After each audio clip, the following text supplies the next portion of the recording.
अस्सलाम वालेकुम फ्रेंड्स। तो कैसे हैं आप? Welcome back to my YouTube channel. आज मैं लेके आई हूँ आपके लिए एक नई रेसिपी, चना चाट की रेसिपी। चने हमने रात को भिगो दिए थे, सुबह हमने बॉईल किए, एक बर्तन में डाल दिए। अब इसमें हम साथ में उबले हुए आलू वो डाल देंगे। उसके बाद हम खीरे को बिल्कुल उसी शेप में काटेंगे जिस शेप में हमने आलू काट लिए थे, वो इसमें शामिल कर देंगे। उसके बाद हम इसमें डाल देंगे 2 अदद छोटे साइज़ के टमाटर, वो भी हम बिल्कुल इसी शेप में काट लेंगे। देखिए, ये रेसिपी हमारी रमज़ान स्पेशल रेसिपी है। हमारे घर में रमज़ान में ये रेसिपी अक्सर बनती है, सब इसको बड़े शौक़ से खाते हैं। देखिए, अब हमने इसमें डाल दिए टमाटर, वो भी बिल्कुल उसी शेप में कटे हुए। अब हमने इसमें शामिल कर दिया प्याज को हमने काट कर इसको पानी में भिगो के थोड़ी देर के लिए रख दिया था, नमक लगा के, ताकि इसका जो कच्चापन था वो निकल जाए। इसको शामिल करेंगे। अब हम इसमें नमक ऐड करेंगे हस्बे जायका, अपने टेस्ट के हिसाब से डालें। अब हम इसमें डालेंगे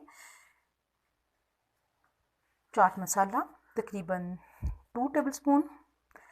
बहुत जल्द इसकी रेसिपी भी मैं आपके साथ शेयर करूंगी, चाट मसाला की रेसिपी।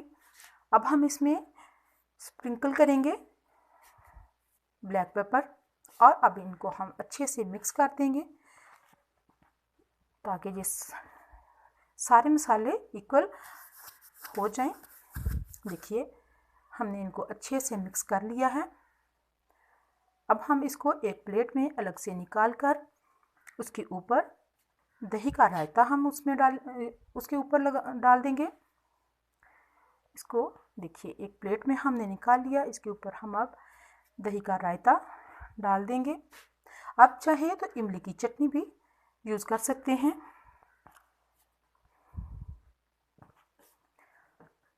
देखिए, अगर आपको मेरी वीडियो अच्छी लगे तो प्लीज़ लाइक कीजिएगा, मेरे चैनल को सब्सक्राइब कीजिएगा और साथ में लगा बेल आइकन दबाना मत भूलिएगा, ताकि मेरी हर आने वाली नई वीडियो का नोटिफिकेशन आप तक पहुंचता रहे।